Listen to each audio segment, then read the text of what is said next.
SERP SEO is by far one of the best on-page SEO optimization tools that I've used. Now, I have no idea why it's called SERP SEO. Like, what does surfing have to do with SEO? Like, I have no idea. But for a long time, I completely ignored this tool simply because I didn't see the value in it. I already pay for a wide range of tools and software to help manage my business, including keyword research tools. So what value really is SERP SEO going to add? So I decided to sign up and optimize a few specific blog posts, and I'm quite impressed. So I have one blog post about the best cameras for YouTube because I'm obviously a YouTuber and I use cameras all the time. And the only change I made to that blog post was the suggestions that SERP SEO gave me. And that piece of content, after optimizing it, jumped from page 8 to page 4. Now you notice that trend across every single blog post that I optimize with SERP SEO. So in this tutorial video, I'm going to cover everything that you need to know to get started with SERP SEO. I'm going to show you how to optimize content, how to create content, as well as do keyword research. So if you're ready to get started, let's jump into my laptop and begin. Welcome to my laptop. Let's begin. So this is SERP SEO and this is the dashboard, and this is what it's going to look like after you sign up and create an account. So with SERP SEO, you get access to a few key tools. So over here we have a keyword research tool, a content editor, the ability to write optimized content with AI, an audit tool, a SERP analyzer tool, and grow flow right down here. So I'm going to go through each one of these sections and show you what it's like. Okay, so let's go ahead and get started with the content editor. So this is the unique selling point of SERP SEO, and it's really the compelling reason why you'd want to sign up to SERP SEO in the first place with a paid account so you can better optimize content that's existing on your website. So at the top here, you see a few different options: write yourself, write with AI, and import content from URL. So write yourself, just enter in the keyword that you want to create a blog post for, then click over here to create with one content editor credit, and it'll open up the editor. Then you can start writing the blog post within SERP SEO, and it'll give you suggestions about how to better optimize that content. Write with AI literally just generates an article with AI. In my opinion, there's lots of free AI writing tools that you can use, so I don't really see the value in paying for AI over here. Now, what I personally like to do is I like to go here and import content from a URL. So I like to use my own tools and software and create the blog post and publish it on my site, let it exist for like a month, and then navigate to SERP SEO and upload it to the content editor to better optimize it after it's already existed and it's already ranking and indexed. Because I just find that really helpful because it tells you things that you maybe forgot, just helps you better optimize content. So it just ranks better. So let me show you a quick little example. So let's go down here, best cameras for vlogging. Let's go ahead and open up this piece of content.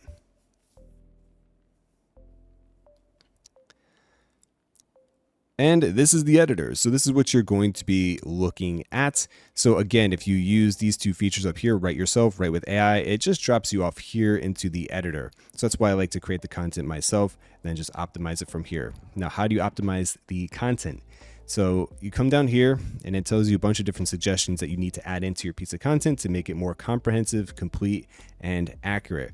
So just little things that you'll forget that you didn't even realize that you should probably add in. Like right down here, shoot vertical video. Like, oh yeah, that's probably useful to kind of mention within a blog post about cameras, or mirrorless cameras. I can mention that a little bit more, or image stabilization and so forth. And then you just add in the keywords within the piece of content, and then it moves up the score over here. Now over here, you see the average of 78 and the top 83. That means you want to be within that range. You want to be between 78 and 83. If you click over here for details, it tells you more about how well your content is optimized from headings, terms, NLP, and structure. And then the content structure is right here about how many words, headings, paragraphs, images that you need. You can also click over here to automatically insert terms. Click over here for adjust, and then optimize terms, partially optimized, not used. You can just optimize the way this is displayed down here, the terms. Then up top here, you have the outline. And so this generates an outline. So of what you should be including with your titles, headings, as well as potential questions. And this is oftentimes quite helpful as well because this is pretty good keyword research. Like sometimes they'll have a question over here like, oh, that's a good standalone piece of content as well. Then over here is the brief, and the brief just shows you competitors as well as any notes that SERP AI thinks that you need to be aware of. And that's really it. And so like when you're done editing, all you have to do is copy and paste this piece of content into your dashboard of whatever publishing system you're using, like WordPress, and away you go. One quick thing I do want to mention is that SERP SEO is using Jasper for their AI writer. So if you have a Jasper account already, you're functionally paying twice if you pay for SERP SEO AI writer tool. So just be aware of that. Next up is the audit tool from SERP SEO. So the way this works is pretty simple. So you enter in the URL of the page you'd like to audit, as well as the keywords that that piece of content is targeting. Then you click over here to create audit, and that's pretty much it. So what does the audit page actually look like? So right here, I have this piece of content, best domain name registrar, and it gives you a broad overview about things that you need to change. So your content score, internal links, word count, exact keywords, partial keywords, page structure, title, meta, description, length, as well as missing common backlinks. Personally, I really find the content editor to be helpful for actually optimizing the piece of content. So this is helpful for additional information here and there, like common backlinks, for example, but you can get that information from other tools. In the page structure, you get this information when you edit content, when you use the content editor. So again, it's a kind of little redundant as far as I'm concerned.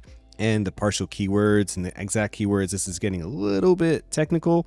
For me, again, it goes back to the content editor. The content editor will just tell you what to add in and how to better optimize the piece of content. So it's useful for additional information, but it's not better or more useful than the content editor. So it's a nice to have tool, but I wouldn't say that this is a really big deal or a really strong unique selling point of SERP SEO. Anyways, this is the audit tool from SERP SEO. Keyword research with SERP SEO. So this is a pretty standard keyword research tool. You input the keyword that you want to look up, then you click on create keyword research, and then it takes you over here to the result page. Everything's organized into clusters. So you have your primary keyword over here that you search for, like how to start a blog, how to start a blog, as well as related keywords. So posting to a blog, blogging for food, Shopify for blogging, tips for blogging, marketing with a blog. And when you click into the keyword cluster, it gives you other related keywords that you should probably incorporate into this primary keyword right here. So that's what a topical cluster is. So a topical cluster is like you want to create a blog post on, I don't know, we'll say best website builders, whatever. But then you want to create like little sub posts to support that, like best website builders for free, best website builders for e-commerce, and so forth, and then link back to the primary keyword. That's what a topical cluster is, and it helps build authority with your website. Anyways, the way this works is that within these topical clusters, you click on the little pen icon right there. It gives you, again, related keywords, and you can transform this entire thing into a new blog post by clicking over here, create for one content editor credit, and it'll take you back to the content editor. Then you're going to be creating a new blog post about blogging with WordPress or whatever keyword that you decide to click into. So overall, it's a good keyword research tool. And as long as you find at least one or two keywords that are good that you can transform into a blog post that gets organic search traffic, I would say it's worth it. But in my opinion, this is not really the key focus of SERP SEO. It's not really a keyword research tool. There's other tools, in my opinion, that do a much better job of this, but it's useful to have in addition to everything else that SERP SEO is providing. Anyways, that's keyword research with SERP SEO. The SERP Analyzer, or Search Engine Result Page Analyzer, analyzes the top results for a given keyword, which is why it's called SERP Analyzer. So you input your keyword, and then you get the results over here within this nice looking dashboard. So off on the left-hand side, you have your filters over here, then you have your graph over here, and you can get different information, have it displayed visually within the graph. So right now we have search visibility, backlinks, structure. And over here, the structure, you just select different things that you want to show, like exact keywords, for example, and then boom, here we go, it changes the graph. Now, if we navigate down here, you can filter by URL, so you can show only one URL if you want, or averages, outside links, exclude pages.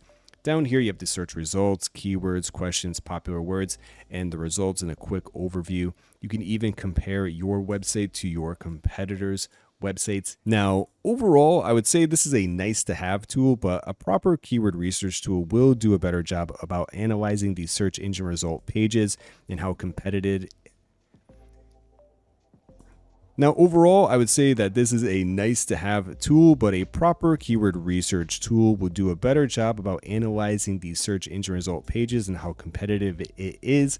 But again, it's a nice thing to have within your subscription to Surfer SEO. Anyways, that's the SERP Analyzer. And last, I just want to touch on the Grow Flow offer from Surfer SEO. So the way it works is that if you sign up to Google Search Engine Console and you connect your website, then you can allow access to Surfer SEO to your Search Console, and then it'll just send you recommendations based on Search Console. So for me, I don't find that incredibly helpful, but maybe you do. So anyways, what it is that, again, you just get emailed personalized recommendations on a weekly basis, like add 7 missing keywords to this specific blog post, or find keywords with this high ranking potential, write a blog post about this specific topic, whatever, that kind of thing. So if you find that helpful, then you're going to like Grow Flow. I personally am well organized and know exactly like what pieces of content I'm creating. And again, the value that I find from Surfer SEO is that content editor, optimizing your content to rank better, because I've optimized content and then it actually ranked better. So I find it very helpful. Whereas all these other items right here are, again, nice to haves, but I always find that there's some type of keyword tool that does something better. Like there's a better keyword research tool than Surfer SEO. There's a better auditing tool than Surfer SEO. There's a better SERP analyzers than Surfer SEO. But what Surfer SEO does really well is this content editor. I can't stress that enough. But again, we have Grow Flow. So if you want to dive into this, they have a whole dedicated sales page that helps you understand Surfer SEO's Grow Flow. But really, this is all it is. You just connect everything to Search Console, then you get personalized recommendations based on the website that you submit, and that's it. And then you can just either make the changes or ignore changes and so forth. Alright everyone, that's it for this tutorial video on Surfer SEO. I hope you enjoyed the video and I hope you got value out of it. If you did, consider subscribing and hit that like button. My name is David. Thank you very much for watching and have a great day. Bye-bye.